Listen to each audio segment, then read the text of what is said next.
நீங்கள் வங்கிகளில் கடன் வாங்கியிருக்கீங்க அப்படின்னா உங்களுக்கு ரிசர்வ் வங்கி அதிரடியான அறிவிப்பை வந்து வெளியிட்டிருக்காங்க. இதை பற்றி பார்க்குறதுக்கு முன்னாடி இது வரைக்கும் நம்ம பேஜை ஃபாலோ பண்ணல அப்படின்னா மறக்காமல் ஃபாலோ பண்ணுங்க. ஓகே, ஸோ நீங்கள் வந்து கடன் வாங்கியிருக்கீங்க அப்படின்னா உங்களுக்கான ஒரு அப்டேட்டுங்க. அதாவது கடன் வாங்கியவர்களை அச்சுறுத்தக்கூடாது என்றும் இரவில் அழைக்கக்கூடாது என்றும் வங்கிகளுக்கு ரிசர்வ் வங்கி அறிவுறுத்தியிருக்காங்க. கடனை திரும்ப பெறும் நடவடிக்கையின் போது அச்சுறுத்தல், அநாகரிகமாக பேசுவது, மிரட்டும் வகையில் பேசக்கூடாது எனவும், மருத்துவ அவசர நிலை, திருமணம், துக்க நிகழ்வு உள்ளிட்ட நேரங்களில் கடன் வாங்கியவர்களை தொடர்பு கொள்வதை தவிர்க்கவும் ஒரு ஆணையிட்டிருக்காங்க.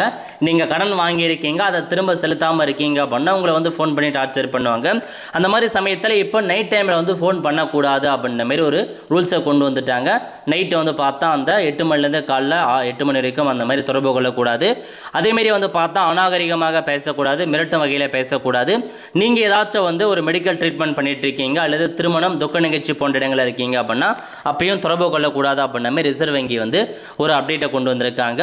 இது இல்லாமல் நீங்கள் கடன் தவணையை வந்து செலுத்தாமல் இருக்கீங்க அப்படின்னா உங்கள் மொபைல் ஃபோனை முடக்கக்கூடாது அப்படின்ற ஒரு அறிவிப்பும் ரிசர்வ் வங்கி கொடுத்துருக்காங்க. இதுக்கு முன்னாடி வந்து கடன் தொகை செலுத்தாமல் இருக்காங்க, ரொம்ப நாளாக செலுத்தாமல் இருக்காங்க அப்படின்னா அவங்க மொபைல் ஃபோனை வந்து துண்டிக்கலாம் அப்படின்ற மாதிரி அறிவிப்பு இருந்துச்சு. இப்போதைக்கு ரிசர்வ் வங்கி தடை விதிச்சிருக்காங்க. அதனால் இதுதான் உங்களுக்கான இன்ஃபர்மேஷன். அந்த மாதிரி யாராச்சும் மீறுறாங்க அப்படின்னா தாராளமாக நீங்கள் ரிசர்வ் வங்கிக்கு கம்ப்ளைண்ட் கொடுக்கலாங்க.